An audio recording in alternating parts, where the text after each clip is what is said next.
അസ്സലാമലൈക്കും അബിദാക്ക. ഇസ്ലാം എന്തെയ്യുന്നെ? അൽഹംദുലില്ലാ റാഹത്തന്നെ. പറയ്, എന്താ ചോദിക്കാനുള്ളെ? അപ്പോ നമ്മളെ സോഷ്യൽ മീഡിയ തുറന്നാലും ഇപ്പൊ നമ്മളെ യൂട്യൂബ് ആണെങ്കിലും ഇൻസ്റ്റാഗ്രാം ആണെങ്കിലും ഫേസ്ബുക്ക് ആണെങ്കിലും എല്ലായിടത്തും ഒരു ചർച്ചാ വിഷയം പോലെ എന്താ? നമ്മളെ വയനാട്ടിലെ ലീഗിന്റെ പുതിയൊരു പ്രൊജക്ട് ഇല്ലേ, വീടുകള്. അപ്പോ എല്ലാത്തിനെ പറ്റിയും വീഡിയോ ചെയ്യണ നിങ്ങള് അതിനെ പറ്റി ഒരു വീഡിയോ കണ്ടില്ല? വയനാടിനെ കുറിച്ച് എന്റെ വീഡിയോ കണ്ടില്ല എന്ന് പറയുന്നത്? അതെ. വയനാട് പിന്നെ സോഷ്യൽ മീഡിയ തുറന്ന മുഴുവൻ വയനാട്ടിലത്തെ കാര്യങ്ങളാണ്. അതെ.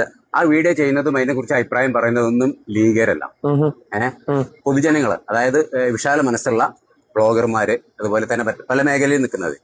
കടുത്ത മനസ്സുള്ളവരെന്ത് ചെയ്യില്ല, ഉണ്ടാതിരിക്കും. ആ ഒരു മൗനം അത് അവിടെ ഇരിക്കട്ടെ. എന്താ എനിക്ക് അറിയേണ്ടത് വയനാട് പ്രൊജക്ടിനെ പറ്റിയാണ്? അതെ, അത് ലീഗ് ചെയ്ത ഒരു നല്ല കാര്യമാണോ അതോ ലീഗിന്റെ അപ്പോ രണ്ടഭിപ്രായക്കാരുണ്ട്. ഒന്ന്, അവര് അത് ചെയ്തത് നല്ലൊരു കാര്യം എന്ന് പറയുന്നവരുണ്ട്. എന്നാ അത് ചെയ്തത് അങ്ങനെയല്ല, കുറച്ചുംപാടി നല്ല രീതിയിൽ ചെയ്യണേന്ന് പറയേണ്ട വേറെ. ഞാനത് പറഞ്ഞുതരാം.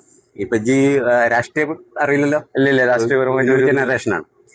അതായത് ലീഗിന്റെ കാര്യം എന്ന് പറഞ്ഞാല്, ലീഗ് എന്തിനുണ്ടാക്കിയോ ആ ഒരു നിലപാടിൽ അതിലപ്പുറത്തേക്കാണ്, അതുക്കും മേലെന്നൊക്കെ പറയില്ലേ ഇന്ന് ലീഗിന്റെ പ്രവർത്തനങ്ങൾ നടന്നുകൊണ്ടിരിക്കുന്നത്.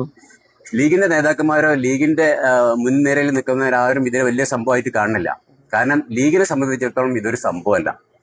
അതായത് മുസ്ലിം ലീഗ് എന്ന് പറഞ്ഞു കഴിഞ്ഞാല് ഇന്ന് നമ്മുടെ കേരളത്തില് കേരളത്തിലെന്ന ലോകത്ത് തന്നെ രാഷ്ട്രീയ സംഘടന, രാഷ്ട്രീയപരമായിട്ട് നോക്കുകയാണെങ്കിൽ ലോകത്ത് തന്നെ മറ്റൊരു പാർട്ടിയോട് കമ്പയർ ചെയ്യാൻ പറ്റുന്ന അവസ്ഥയിലല്ല, അത്രയും മേലെയാണ്. ഇപ്പൊ ഞാൻ പറഞ്ഞ രാഷ്ട്രീയ പാർട്ടിയാണല്ലോ മുസ്ലിം ലീഗ്. അതെ. അതായത് മുസ്ലിം ലീഗ് എന്ന് പറഞ്ഞാല് ഇപ്പൊ ഈ ഒരു പ്രൊജക്ടിനെ കുറിച്ചല്ലേ നിങ്ങൾ ഇപ്പൊ ചർച്ചയായിട്ടുള്ളൂ. ദൈനംദിനം ദിവസേന ലക്ഷങ്ങൾ ചെലവരുന്ന പദ്ധതികൾ മുസ്ലിം ലീഗിൽ നടത്തിക്കൊണ്ടിരിക്കുന്നുണ്ട്. അത് ഒരു ദിവസത്തിന് 2 ദിവസത്തിനല്ല, കാലാകാലത്തേക്കും. അത് ഞാൻ പറഞ്ഞുതരാം. ഇതിപ്പോ എല്ലാവരും അറിഞ്ഞിട്ടും അറിയാത്ത മാതിരി നടക്കുന്ന ഒരുപാട് കാര്യങ്ങൾ മുസ്ലിം ലീഗിനുണ്ട്. ഇപ്പം 10,000-ഓളം ബൈത്തുർ റഹ്മകൾ കേരളത്തിൽ ഉണ്ടാക്കി. അതിന്റെയൊക്കെ കോടികൾ നോക്കുകയാണെങ്കിൽ എത്ര വരും? 10,000-ഓളം ബൈത്തുർ. പക്ഷെ ഇതിന്റെയൊക്കെ പ്രത്യേകത എന്ന് പറഞ്ഞാല് ഇത് മുസ്ലിം ലീഗിന്റെ ആളുകൾക്ക് മാത്രമല്ല ഇത് കൊടുക്കുന്നത്, മനുഷ്യർക്ക്, അവശത അനുഭവിക്കുന്ന മനുഷ്യർക്കാണ് മുസ്ലിം ലീഗിന്റെ ഈ ഒരു സംഭാവന. അത് വയനാട്ടിലത്തായാലും ബൈത്തുർ റഹ്മ ആയാലും. ഇപ്പൊ അതൊക്കെ പോട്ടെ, ഇന്ന് നമ്മുടെ കേരളത്തില് ഏറ്റവും കൂടുതൽ ഡയാലിസ് ഫ്രീ ആയിട്ട് ചെയ്തെടുക്കുന്ന ഒരു രാഷ്ട്രീയ പാർട്ടി മുസ്ലിം ലീഗാണ്. അത് ദൈനംദിനം ഒരു ഡയാലിസിന് 1,500 എനിക്കറിയില്ലേ, എന്റെ വല്യപ്പ വരെ അത് അനുഭവിച്ചുകൊണ്ടിരിക്കുക.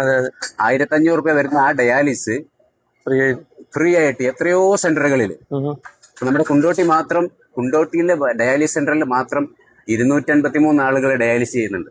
അങ്ങനെ എത്ര സെന്ററുകൾ കംപ്ലീറ്റ് ഫ്രീ ആണ്. അപ്പൊ അതിന്റെ ഒരു ദിവസത്തെ ചെലവ് ലക്ഷങ്ങൾ വരും. അത് ഓരോ ദിവസം കൂട്ടുമ്പോൾ ഒരു കൊല്ലത്തിന് എത്ര വരും? കോടികളാണ്. മനസ്സിലായില്ലേ? അതുപോലെ തന്നെ ഓരോ സംഗതി എടുത്തു നോക്കിയാലും ഇതൊരു കേരളത്തിലെ ആളുകള് പിന്നെ മലപ്പുറം പാർട്ടി എന്ന് പറയുന്ന ഒരു പാർട്ടിയാണ്. അതായത് പിന്നെ അതിനെക്കുറിച്ച് അവരെ വിമർശനം ഞാൻ പറയുന്നില്ല. മറ്റൊന്ന്, ഇതിപ്പോ അതിലൊന്ന് ഏത് ഡയാലിസിസ് സെന്ററുകൾ, CH സെന്ററുകൾ ഒരുപാട്. ഇപ്പൊ നമ്മുടെ ജാബിറക്കടക്കം അതിന്റെ പിന്നെ ഫലം അനുഭവിച്ച തിരുവനന്തപുരം RCCന്റെ അടുത്തുള്ള CH സെന്റർ, അതൊരു സംഭവമാണ്. അവിടെ പോയി കണ്ടെങ്കിലേ മനസ്സിലാവുള്ളൂ. തിരുവനന്തപുരത്ത്, കോഴിക്കോട് വേറെ, ഓരോ സ്ഥലത്തും അങ്ങനെ CH സെന്ററുകൾ ജനങ്ങൾക്ക് വേണ്ടിയിട്ട് മരുന്നായിട്ടും ഭക്ഷണമായിട്ടും അതുപോലെ താമസ സൗകര്യമായിട്ടും. പിന്നെ തിരുവനന്തപുരത്ത് നിന്ന് ട്രെയിൻ കൂലി വരെ നമ്മളെ ജാബിറാക്ക കിട്ടിയിട്ടുണ്ട്. അനുഭവങ്ങളാണ് പറയുന്നത്. ഇതൊക്കെ ദൈനംദിന പ്രവർത്തനങ്ങളാണ്. ഒരു ഗവൺമെന്റ് അല്ല നടത്തുന്നത്, ഒരു പാർട്ടി. മനസ്സിലായില്ലേ? അതുപോലെ നമ്മുടെ ഈ കേരളത്തില് ഇന്ന് ഏറ്റവും കൂടുതൽ ആംബുലൻസുകളുള്ള ഒരു സംഘടനയാണ്, ഒരു പാർട്ടിയാണ് മുസ്ലിം ലീഗ്. ലോകത്ത് ഇത്രയധികം ആംബുലൻസുകളുള്ള ഒരു രാഷ്ട്രീയ പാർട്ടി വേറെ ഉണ്ടാവില്ല. നമ്മുടെ കോവിഡ് സമയത്ത് പിന്നെ ഗവൺമെന്റിന്റെ, അതായത് പെട്ടെന്ന് ആവശ്യം വന്നപ്പോഴേ 100 ആംബുലൻസ് ഞങ്ങൾ ഗവൺമെന്റിന്റെ സംഭാവനയായിട്ട്, അതായത് ആ ഓട്ടത്തിന് വേണ്ടിയിട്ട് തരാന്ന് പറഞ്ഞ പാർട്ടിയാണ് മുസ്ലിം ലീഗ്. അത് പറയണമെങ്കിൽ സാധനം ഇവിടെ വേണം. അങ്ങനെ അതുപോലെ തന്നെ ഇനിയിപ്പോ എന്തൊക്കെയാ പറയാനുള്ളത്? ആ ആംബുലൻസിന്റെ സംഘടനയുടെ പേരാണ് മെസ്റ്റ്, മുസ്ലിം ലീഗ് എമർജൻസി സർവീസ് ടീം. അതുപോലെ എവിടെയെങ്കിലും ഒരു ദുരിതം ഉണ്ടെങ്കിൽ ഉടനെ പാഞ്ഞെത്താൻ ഒരു പട്ടാളം, ഒരു എന്താ പറയാ, ഒരു ഫോഴ്സ് തന്നെ മുസ്ലിം ലീഗിനുണ്ട്. അതിന്റെ പേരാണ് വൈറ്റ് ഗാർഡ്. മനസ്സിലായില്ലേ? ഇങ്ങനെ ഓരോ മേഖല എടുത്തു നോക്കി കഴിഞ്ഞാലും ഇതൊക്കെ ദൈനംദിന പ്രവർത്തനങ്ങളാണ്. വയനാടെന്ന് പറഞ്ഞാല് ഒരുപക്ഷെ ഈ ഒരു പിന്നെ 100-ൽ-1 അങ്ങനെ അങ്ങ് കൂട്ടിയാൽ മതി. ഇനി അങ്ങനത്തെ മറ്റൊന്നും ഉണ്ടാവാതിരിക്കട്ടെ. വയനാട്ടിൽ 2 പ്രൊജക്റ്റാണ് മെയിനായിട്ടുള്ളത്. ഒന്ന് മുസ്ലിം ലീഗിന്റെ, ഇതും മറ്റൊന്ന് ഗവൺമെന്റിന്റെ ആണ്, അല്ലാതെ വേറെ രാഷ്ട്രീയ പാർട്ടിന്റെ അല്ല. അതെ. ഗവൺമെന്റിന്റെ ഒരു പദ്ധതിയാണ്.